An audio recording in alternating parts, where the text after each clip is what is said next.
अल्हम्दुलिल्लाहि रब्बिल आलमीन वस्सलातु वस्सलामु अला सय्यिदिल मुरसलीन व अला आलिहि व अस्हाबिहि अजमाइन।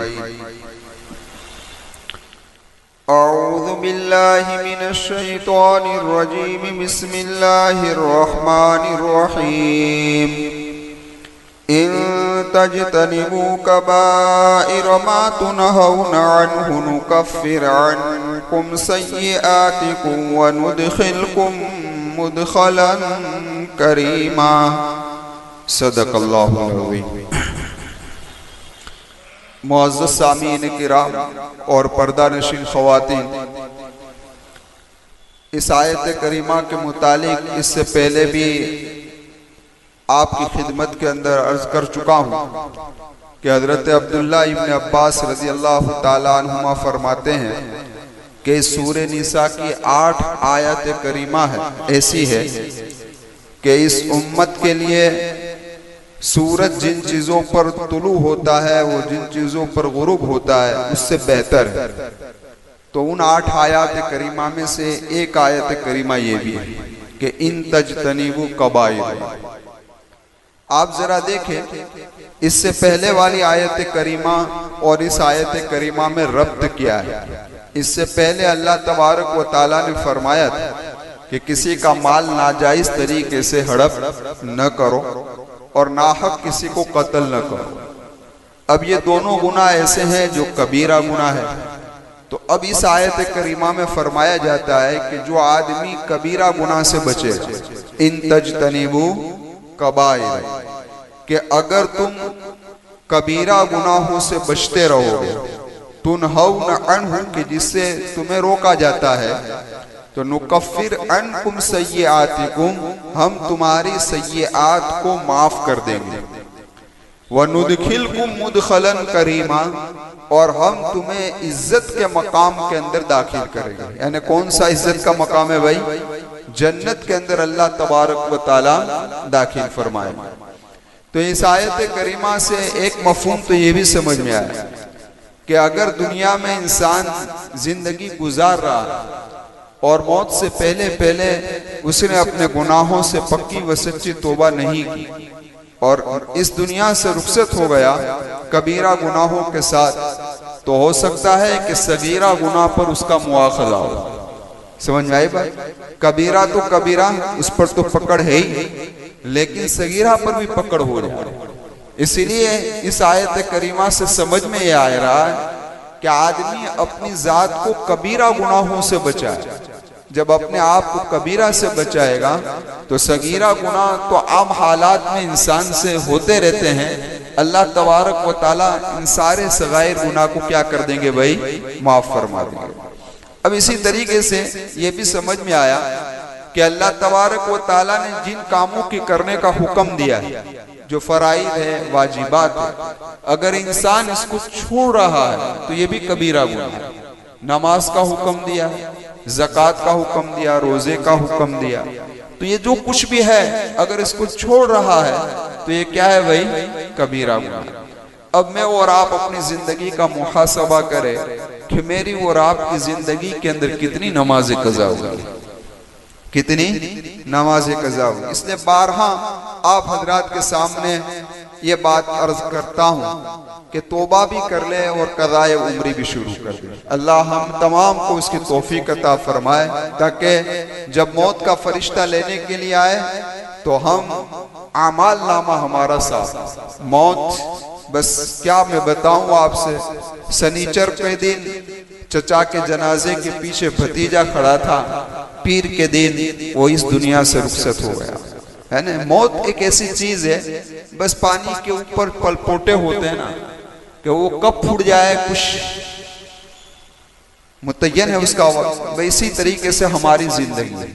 अल्लाह तबारक व ताला मुझे और आपको तमाम को मौत से पहले पहले हर गुनाह से पक्की व सच्ची तौबा की तौफीक अता फरमाए। खैर, हजरत अब्दुल्ला इब्न मसूद रज़ियल्लाहु ताला अन्हु फरमाते हैं कि इस सूरत की इब्तिदा से लेकर इस आयत करीमा तक जिन जिन चीजों से अल्लाह तबारक व ताला ने मना किया है वो कबीरा गुनाह। वो कौन से है भाई? कबीरा गुनाह है। लेकिन कुरान करीम में अल्लाह ने सगीरा गुनाह को, सगीरा ने छोटा, कबीरा है ने बड़ा, अल्लाह तबारक व तआला ने सगीरा गुनाह को कबीरा गुनाह से जुदा नहीं किया, इम्तियाज नहीं फरमाया, दोनों में फर्क नहीं फरमाया कि ये कबीरा ये सगीरा। कुरान और सुन्नत में कहीं नहीं ये कबीरा और ये सगीरा। समझ में? वजह उसकी ये है कि अगर बतला दिया जाए कि ये सगीरा है तो आदमी सगीरा समझकर करने लगेगा, तो सगीरा गुनाह है। समझ में आए? अल्लाह ये चाहता है कि बंदा हर गुनाह से अपने आप को बचाए, चाहे कबीरा हो चाहे कहो ना भाई क्या हो, सगीरा हो। एक बात। दूसरी बात, कुरान का उसलूब देखिए। कुरान जहां भी जन्नत का तस्कीरा करेगा तो जहन्नम को लाएगा, जहन्नम का तस्कीरा करेगा तो उसके बाद जन्नत को लाएगा।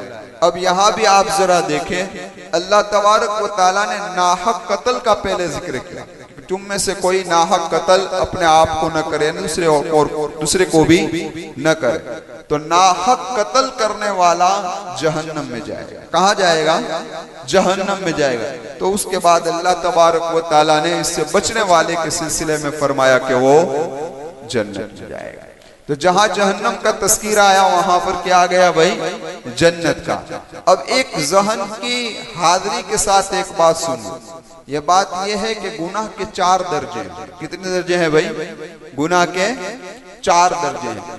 गुनाह का सबसे पहला दर्जा मासियत है। मासियत का मतलब होता है नाफरमानी, और उसके मुकाबले के अंदर आता है ताअत। ताअत का मतलब है फरमाबरदारी। ये पहला दर्जा है। दूसरा दर्जा जो है वो सय्यिआ है। सय्यिआ कहते हैं बुराई को। किसको कहते हैं? बुराई को। उसके मुकाबले में आता है हसना, यानी अच्छा। तीसरा दर्जा है खतिया। खतिया कहते हैं गलती को, और उसके मुकाबले में आता है सवाब। सवाब का मतलब होता है दुरुस्तगी। और चौथा दर्जा है जुनूब, और उसके मुकाबले में कोई चीज नहीं आती, मामूली लग्जिश। तो ये गुनाह के कितने दर्जे हुए भाई? 4। अब यहाँ पर 2 बात समझनी है। एक बात तो ये समझनी है कि जो मासियत पहले दर्जे का जो गुनाह है ना, उसको कबीरा गुनाह कहते हैं। ये क्या है? कबीरा गुनाह। और उसके बाद जो गुनाह के 3 दर्जे हैं, सय्यिआ, खतीआ और जुनूब, ये सगीरा गुनाह। ये क्या है भाई? सगीरा गुनाह।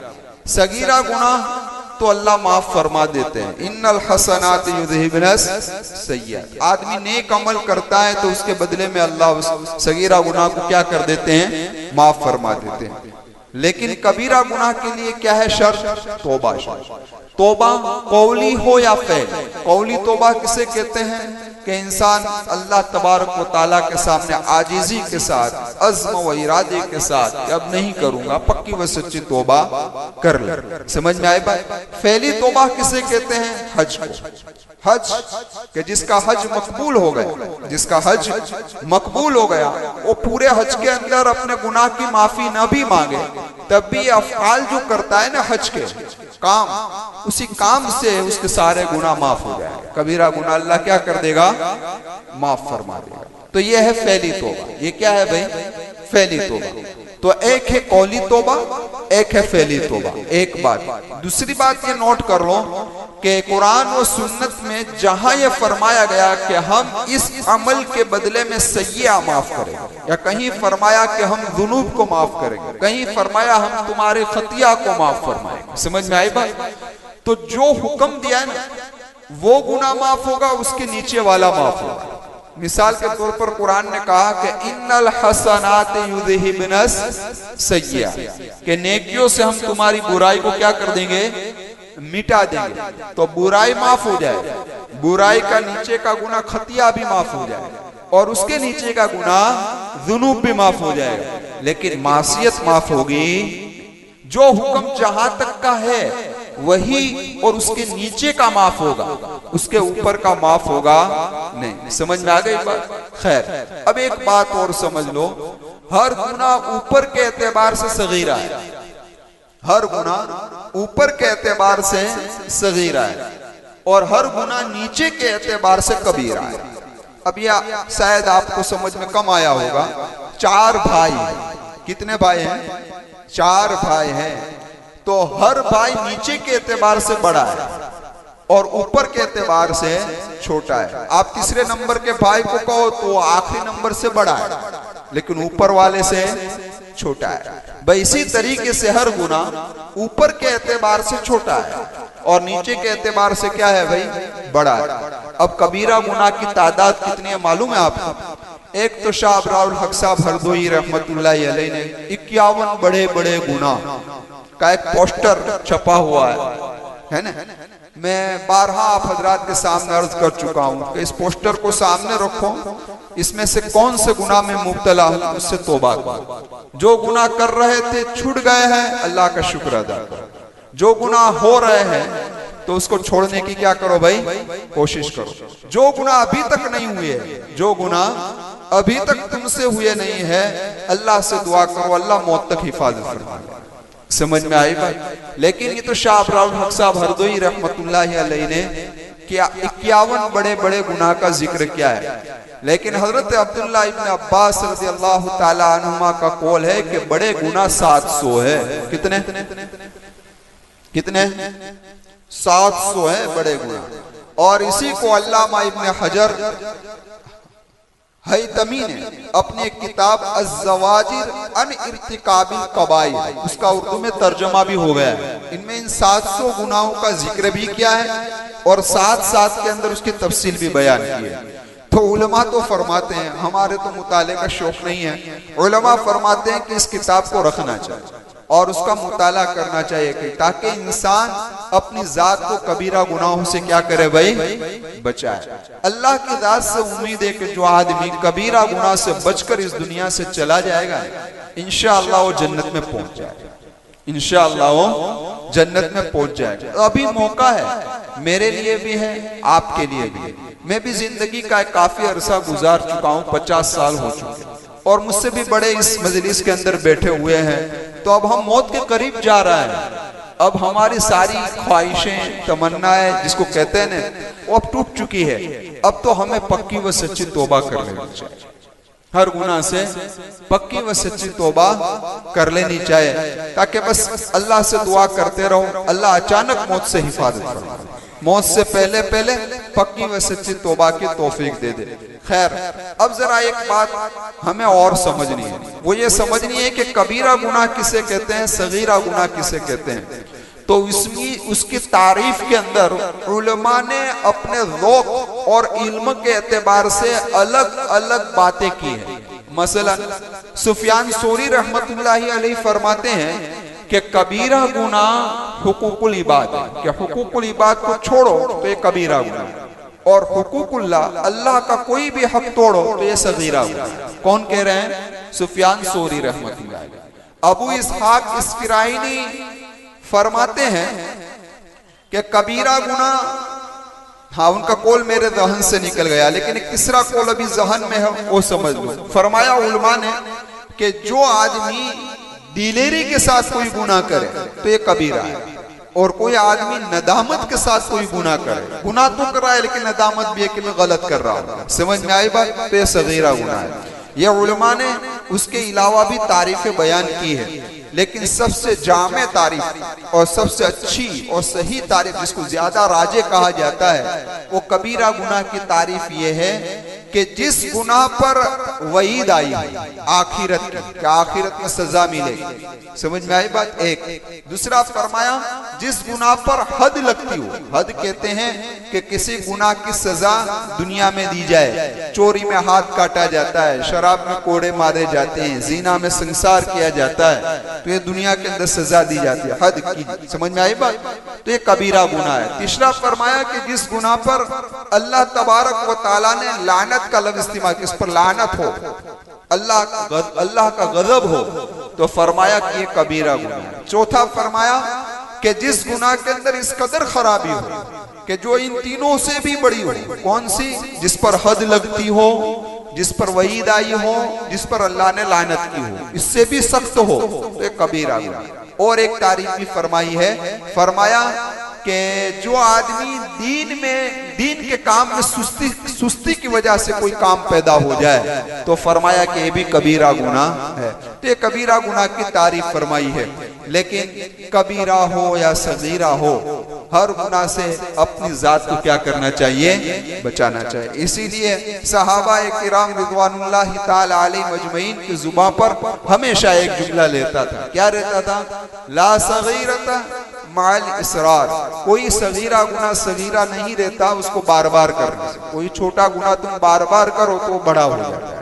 वला कबीरता माल इस्तिगफार। और तौबा के बाद कोई कबीरा गुनाह बाकी रहता, कोई कबीरा गुनाह बाकी रहता नहीं।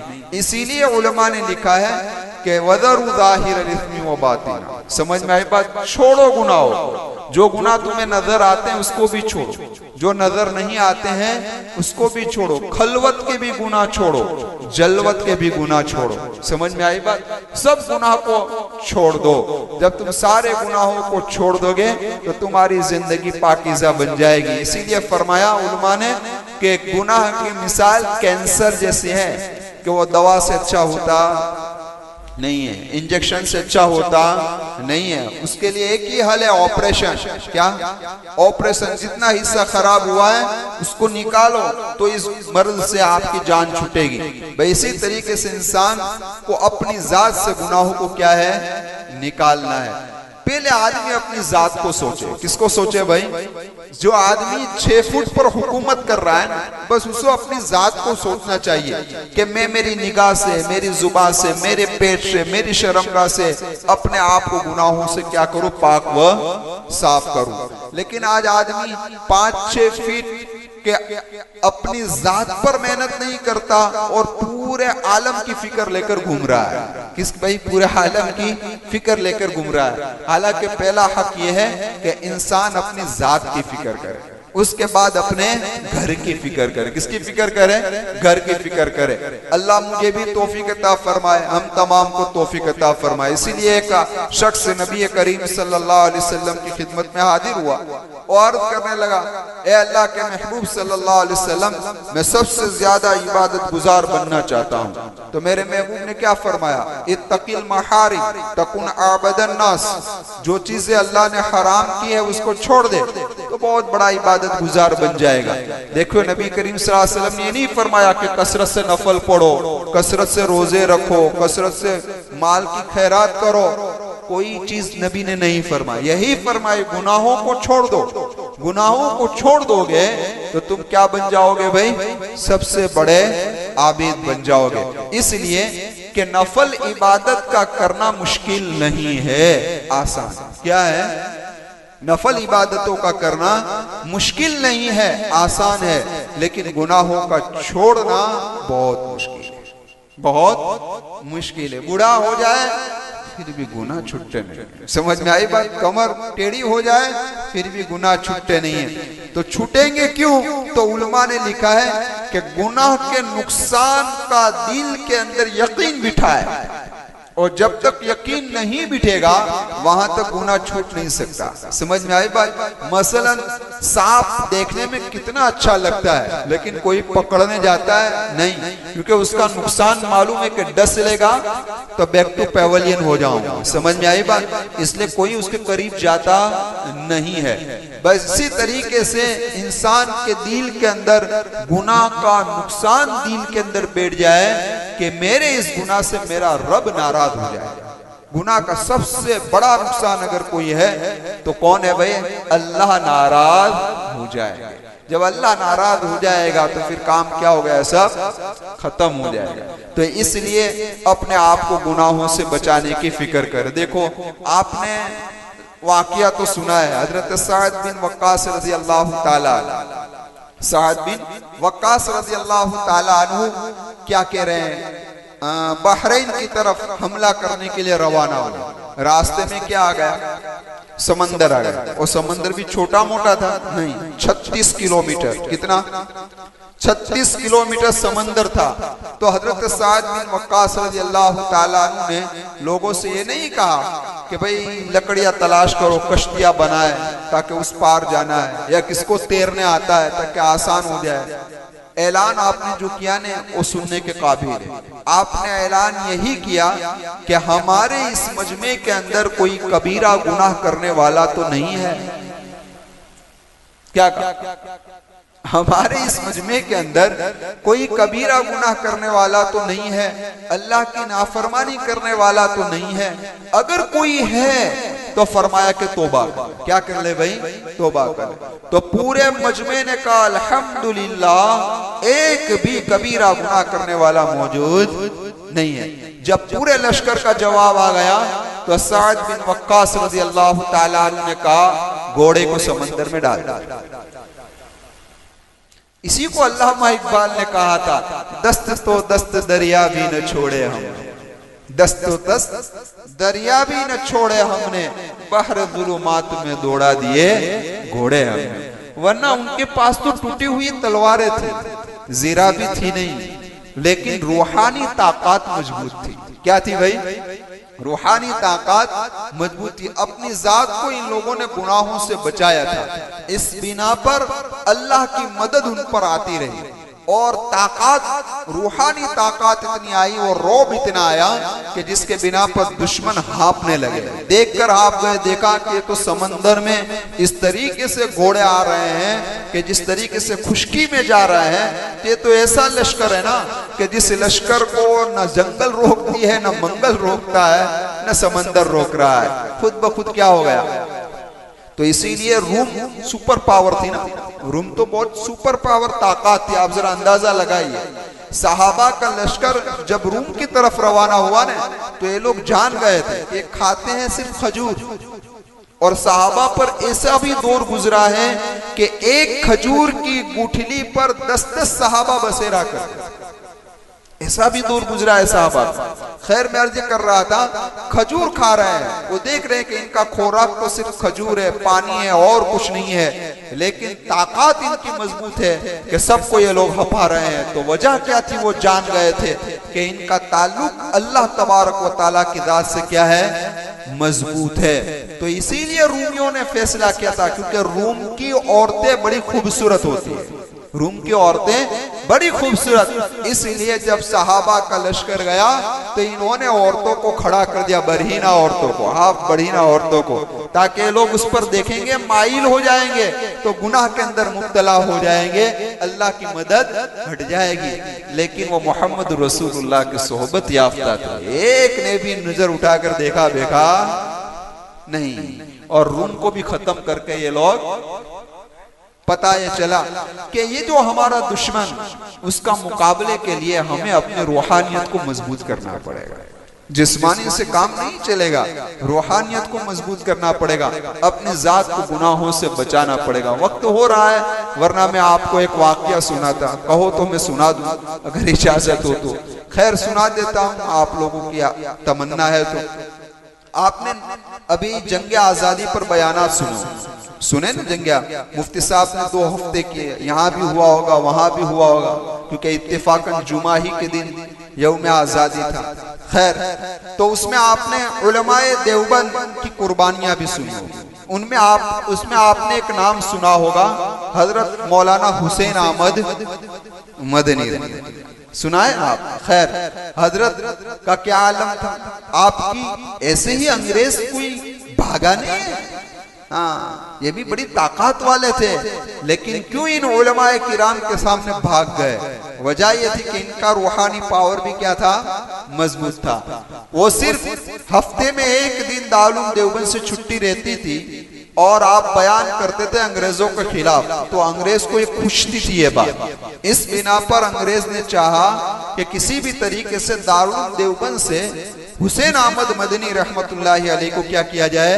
निकाला जाए। क्योंकि एक तो खुद की जात मजबूत है, दूसरा जिस प्लेटफॉर्म से काम कर रहे हैं ये प्लेटफॉर्म मजबूत है, तो अब मजबूती बढ़ जाती है ना। तो फरमाया इनको इस प्लेटफॉर्म से दूर कर दो ताकि इनकी ताकत क्या हो जाए? टूट जाए।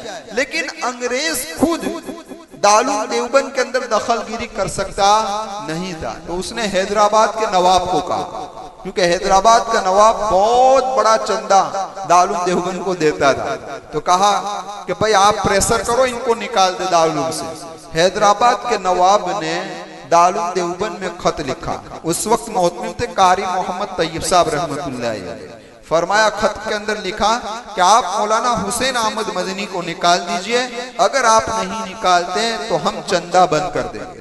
क्या कहा? हम चंदा बंद कर देंगे। तो हजरत हकीमुल उम्मत थे, हजरत ने हिकमत बड़ा जवाब दिया कि भाई देखो, मैं अगर हुसैन अहमद मदनी रहमतुल्लाह अलैह को निकालता हूं तो अंग्रेज को और ज्यादा नुकसान होगा। वजह उसकी यह है कि अभी 6 दिन तो बुखारी और तिरमिजी पढ़ाते और सिर्फ एक ही दिन ललकारते। अगर दारुल से निकल गए तो 7 दिन ललकारेंगे। तो जो अंग्रेज 7 साल में भागने वाला है वो 1 साल में भाग जाएगा। समझ?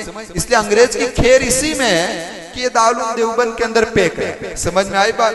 खैर, आपने तो जवाब रवाना कर दिया, लेकिन मौलाना हुसैन अहमद मदनी रहमतुल्लाह अलैह को चंद दिनों के बाद पता चला कि भाई हैदराबाद के नवाब का ये खत आया है। तो आप दफ्तर में तशरीफ ले गए, मोहतमिम साहब से फरमाया खत आया है? तो कि जी हाँ। जवाब दिया? तो कि जी हाँ। कारी मोहम्मद तैयब साहब ने दोनों चीजें रख दी, सवाल भी रख दिया, जवाब भी रख दिया। जवाब भी पढ़ा। मौलाना हुसैन अहमद मदनी रहमतुल्लाह अलैह ने कहा, हैदराबाद के नवाब को दूसरा जवाब लिखो कि आज तक तूने मदरसे के अंदर जितना चंदा दिया है वो लिख कर भेज दे, तेरा चंदा लौटा दिया जाएगा। तेरा चंदा लौटा दिया जाएगा। मदरसे किसी के चंदे से नहीं चलते, अल्लाह चलाता है। कौन चलाता है?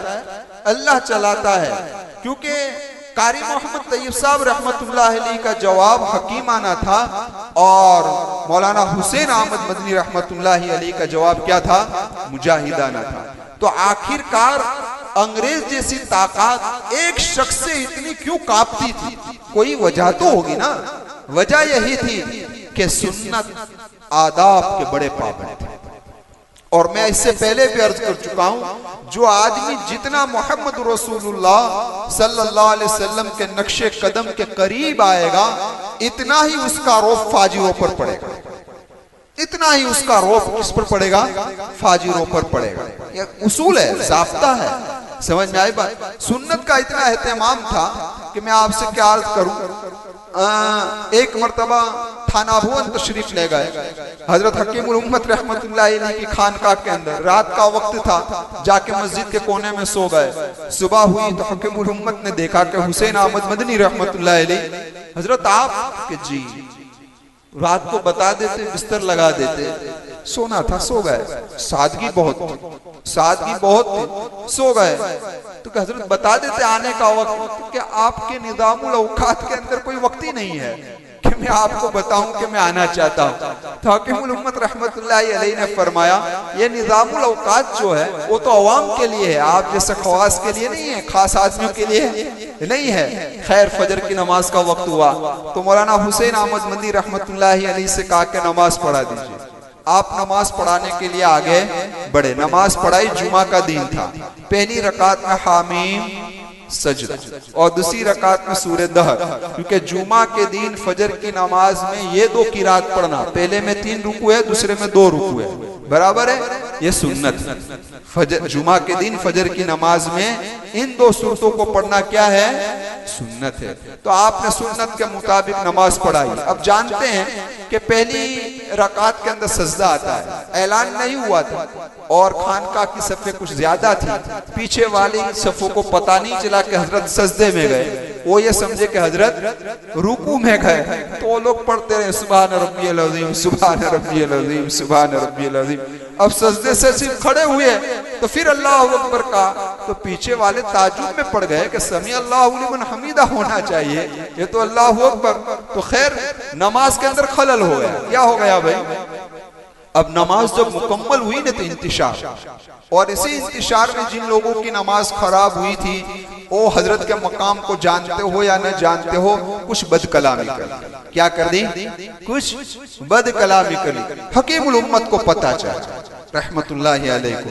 तो हकीमुल उम्मत रहमतुल्लाह अलैह ने इन लोगों को बुलाया जिन्होंने बदकलामी की, क्योंकि मौलाना हुसैन अहमद मदनी तो फिर निकल गए थे थाना भुवन से देवबंद की तरफ। अब क्या हुआ?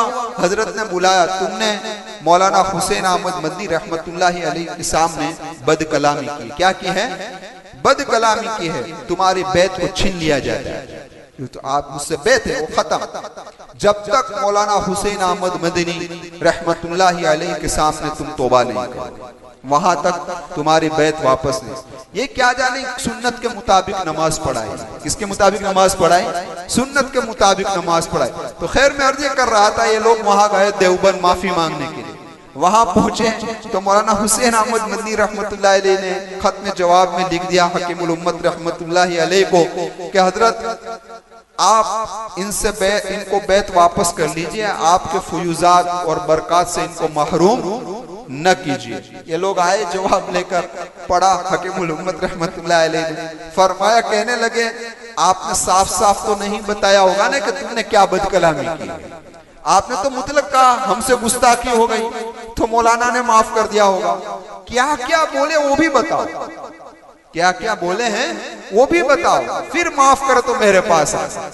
अब जरा देखो ये लोग वापस गए, वापस जाकर कहने लगे कि हजरत हमने आपकी शान में गुस्ताखी के अंदर एक लफ्ज कहा था कि कुत्ता कहा था। क्या कहा था? किसी ने मुनाफिक कहा था, किसी ने क्या कहा था? कुत्ता कहा था। तो अब जो मैं वाकया पूरा सुनाया उसका खुलासा बयान कर रहा हूँ, जो है कि देखिए जब इन लोगों ने ये कहा कि हजरत हमने आपको कुत्ता कहा था, तो हजरत ने क्या जवाब दिया? बस ये जवाब मुझे और आपको अपने सीने में बिठाना है। वो जवाब ये दिया कि अगर मैं अल्लाह के नजदीक मकबूल हूं तो आपके कुत्ता कहने से मुझे क्या फर्क पड़ जाता है। अगर मैं अल्लाह के नजदीक मकबूल हूं तो आप कुत्ता कहो तो उसमें मुझे क्या फर्क पड़ जाता है। और अगर मैं अल्लाह के नजदीक मरदूद हूं, मकबूल नहीं हूं, मरदूद हूं, तो कुत्ता तो छोटा लक़ब है, खिंजीर के लायक। किसके लायक? ये चीज है। ये अल्लाह वालों से यही सीखा जाता है कि अपने आप को आदमी इस तरीके से गिरा दे। आज हर आदमी तुम्हारी तारीफ करे कोई जरूरी नहीं है। हाँ, हर आदमी तुम्हारी तारीफ करे ये जरूरी। एक ही काम कर लो, अल्लाह राजी हो जाए। अल्लाह अगर राजी हो गया और दुनिया अगर नाराज हो गई तो हम कामयाब हो गए, और अगर दुनिया राजी हो गई और अल्लाह नाराज हो गया तो हम नाकाम हो गए। अल्लाह मेरी भी हिफाजत फरमाए, आप तमाम की हिफाजत फरमाए। एतबार खात्मे का है। एतबार किसका है भाई? खात्मे का है। और देखिए मौत का कुछ मौत कब आएगी किसी को पता नहीं। इसीलिए अमर बिन आस रज़ियल्लाहु ताला अन्हु ने फरमाया था, मुझ पर 3 अदवार गुजरे हैं। कितने दौर गुजरे हैं? 3 दौर गुजरे हैं। पहला दौर तो ये गुजरा कि मेरे दिल में मोहम्मद रसूलुल्लाह की सख्त नफरत थी, मैं दुश्मन था। अगर उस वक्त मेरी मौत आ जाती तो मैं जहन्नम में जाता। एक दौर वो गुजरा है कि मेरी निगाह में मोहम्मद रसूलुल्लाह से ज्यादा महबूब कोई नहीं। अगर उस दौर में मेरा इंतकाल हो जाता तो मैं जन्नत में जाता। लेकिन अब मोहम्मद रसूलुल्लाह इस दुनिया से रुखसत हो गए हैं। अब मेरा एंड क्या आएगा उससे मुझे डर लग रहा है। तो एतबार किसका है भाई? सहाबी रसूल है, लेकिन डर रहे हैं कि खात्मा किस हाल के अंदर आएगा। हमें भी डरना चाहिए, हमारा खात्मा किस हाल में हो। अल्लाह से दुआ करनी चाहिए, अल्लाह मुझे और आपको हुस्न खात्मा की दौलत से माला माल फरमाए और मौत से पहले पहले हर कबीरा सगीरा गुनाह से पक्की व सच्ची तौबा करने की तौफीक अता फरमाए। इसी कबीरा और सगीरा के बारे में और बात भी करनी है, वो इंशाअल्लाह आइंदा मजलिस में करूंगा। आमीन व आखिरु दावाना अनिल हम्दुलिल्लाहि रब्बिल आलमीन। सुब्हानल्लाहि व बिहम्दिही, सुब्हानकल्लाहुम्मा व बिहम्दिका व नशहदु अल्ला इलाहा इल्ला अंता नस्तगफिरुका व नतूबु इलैक बिरहमतिका या